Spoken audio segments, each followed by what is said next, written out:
Aider son enfant à tolérer les imprévus, à apprivoiser l'imprévisible est vraiment un défi pour les parents, mais est vraiment quelque chose qui peut vous faciliter la vie quand il y a des réponses de stress puis des crises en réponse à des imprévus.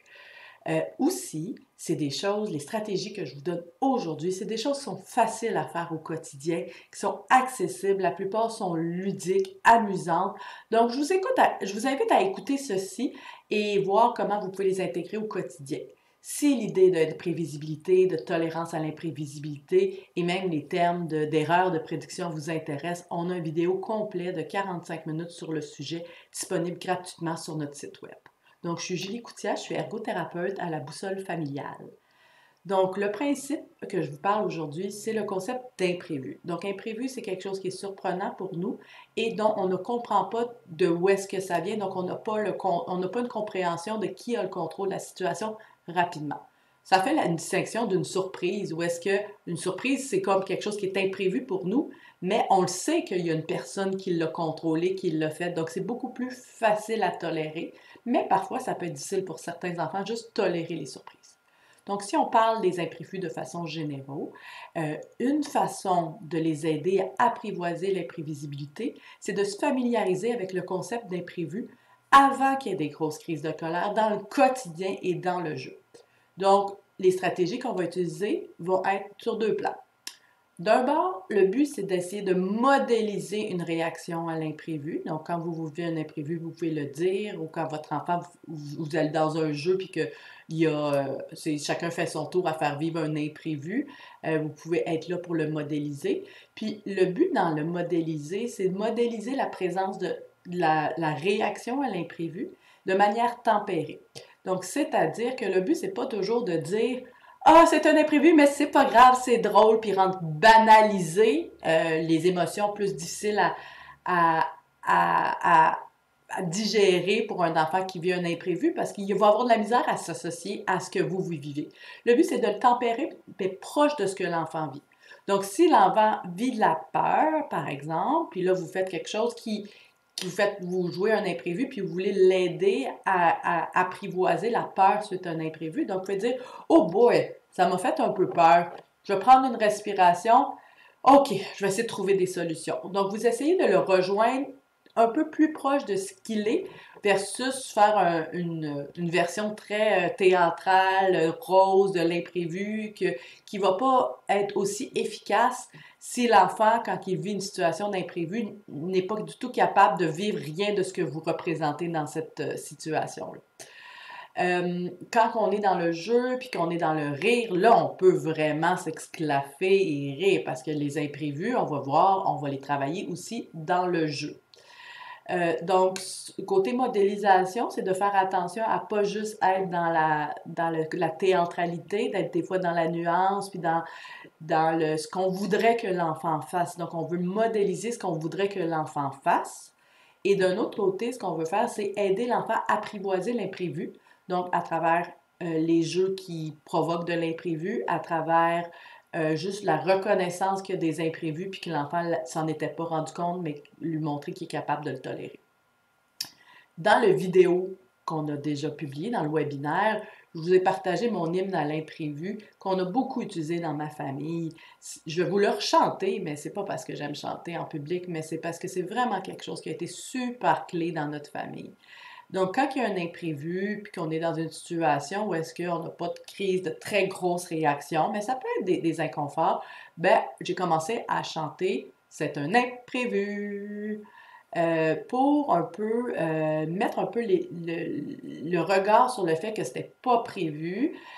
Puis aussi, la tonalité, le côté mélodique fait que c'est parfois plus facile à accepter, à gérer quand on a une certaine émotion, donc comme la musique de façon générale. Et la phrase, là, je vais leur dire une autre fois, il y a quand même le côté qui va dans l'aigu. Donc, il va quand même essayer de rejoindre une réponse de stress qu'un enfant peut vivre. Donc, ça permet de dire, bien, je te rejoins, je comprends ce que tu peux vivre, mais je t'invite à le considérer autrement. Donc, c'est un imprévu. Donc ça, on l'utilise souvent s'il y a un imprévu dans le quotidien, ça, c'est pas prévu, ça, c'est ça. On peut le faire aussi dans les autres activités que je vais vous expliquer. Donc, Donc, une des façons, là, je vais vous dire des façons qu'on a faites personnellement dans la famille pour vous donner des exemples concrets, mais vous pouvez vraiment les modifier. Donc, il y a, nous, ce qu'on fait, c'est, on se fait des bisous, puis on se fait des pets dans notre famille, tu sais, des pets de ça. Ben nous, en tant qu'adultes, on a commencé à faire des surprises ou des imprévus à l'enfant où est-ce que on faisait un bisou, mais là, on faisait un pet. Fait que là, ça s'est comme un peu travaillé l'imprévu. Oh, je m'attendais à un bisou, puis c'est un pet. Puis là, on a comme un peu travaillé les choses pour que les enfants nous fassent des surprises. Fait que là, des fois, ils disent « Oh, je vais te faire un bisou! » Puis là, OK, ils viennent, puis là, ils font un pet. « Oh, c'est un imprévu! » Puis là, oh, là, on peut le faire à eux. Puis là, l'enfant réagit. Puis là, un imprévu. Puis c'est sûr qu'à un moment donné, quand l'enfant, il s'attend souvent à avoir des pets parce que ça devient quelque chose de routinier, ben, on n'a plus besoin nécessairement de mettre le mot sur l'imprévu, mais au début, ça peut être quelque chose de super intéressant puisque c'est des imprévus. En général, quand on se fait ces activités-là, c'est dans le plaisir, donc c'est dans la relation, donc on n'est pas dans des situations qui sont très difficiles à tolérer à l'enfant. Donc, les jeux d'hiver, il y a différents jeux qu'on peut faire qui vont créer des imprévus. Là, je pense pas nécessairement à des jeux en particulier. Je peux vous en donner deux, trois idées, mais pensez au fait qu'un imprévu, c'est quelque chose qu'on ne s'attendait pas à ce qui arrive, puis qui est arrivé. Puis, parlez des jeux que vous avez déjà à la maison. Nous, un des jeux qu'on a, c'est Uno. On joue beaucoup. On a joué pendant une phase là, tous les jours. Puis là, quand il y avait quelqu'un qui faisait piger 4 cartes, ben là, je pouvais dire Oh non, c'est un imprévu!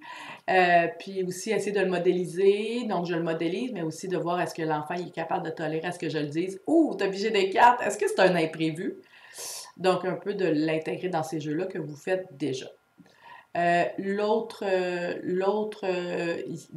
façon que je voulais vous partager aujourd'hui, ça a commencé quand les enfants étaient plus jeunes. Là, ça se peut qu'il y en a certains d'entre vous qui disent vous ne pouvez pas le faire de cette façon-là parce que les enfants sont plus vieux. Nous, on a dans notre famille un rituel de câlin-boum. Donc, on est assis au sol, les adultes sont assis au sol, puis là, les enfants, ils courent, puis là, quand ils nous arrivent, on se fait un câlin, puis on tombe par en arrière. Donc, ça, c'était quelque chose qui était déjà instauré depuis qu'il était bébé, puis qui était assez facile à faire à répétition parce qu'il était plus petit. Maintenant, on le fait moins souvent, mais par contre, quand on le faisait, des fois, on emmenait les enfants à nous faire un imprévu ou nous, on faisait un imprévu.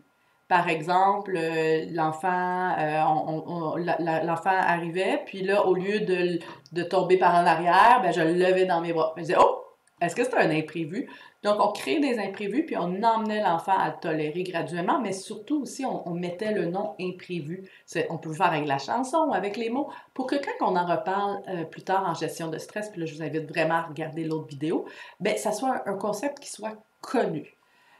Sinon aussi, là, des fois, là, on dit aux enfants de nous faire vivre un imprévu, là, tu sais, un peu, là, ah, hey, moi, je m'attends à ce que tu viennes tout droit devant moi pour faire mon câlin boum. Hey, ça serait vraiment un imprévu si tu tournes en rond avant.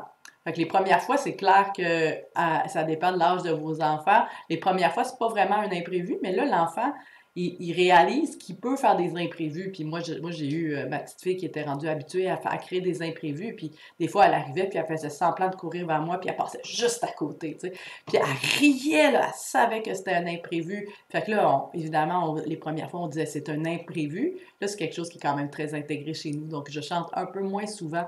Mais je vous invite vraiment à considérer le fait de nommer le concept d'imprévu et d'explorer différentes façons au quotidien de le faire avec eux, soit en reflétant les imprévus qui arrivent spontanément dans votre quotidien, ou soit en créant des petits jeux qui sont agréables en soi et puis qui font vivre un peu d'inconnu pour parler du concept d'inconnu. Pas d'inconnu. Ben oui, inconnu, tout est un peu relié, là, mais d'imprévu. Et la raison pourquoi là, je parle spécifiquement de l'imprévu, c'est à cause de l'erreur de prédiction que les enfants vont faire ou même que les adultes vont faire, où est-ce qu'ils vont avoir une réponse de stress, donc une crise ou une colère, parce que ce qui se passe n'est pas ce qu'ils avaient anticipé. Donc, ce qu'on veut, c'est essayer de leur dire que les imprévus sont normaux, sont réguliers et avoir un apprivoisement du concept d'imprévu pour éviter, donc oui, leur faire vivre un imprévu, mais éviter que ça se transforme en grosse réponse de stress, essayer d'emmener des chemins dans leur cerveau où est-ce que le cerveau n'est pas automatiquement en mode je panique parce que je ne sais pas comment gérer cette situation-là. Leur dire c'est normal, on est capable de le gérer. Donc, j'apprivoise une façon de le gérer en le faisant dans le quotidien. Mais si j'ai une réponse de stress, comme on a vu dans la vidéo, ben, mon parent va être capable de m'accompagner, peut-être aller à la pêche aux erreurs de prédiction avec moi et ça va être plus facile pour moi de, de, de connecter avec mon parent ou de mordre à l'hameçon de mon parent qui va à la pêche aux erreurs de prédiction. Donc, j'espère que ce complément-là à l'autre vidéo vous a intéressé. Puis, gênez-vous pas pour nous écrire s'il y a des stratégies que vous aimez, auxquelles vous avez pensé ou si vous avez besoin de clarification. À la prochaine!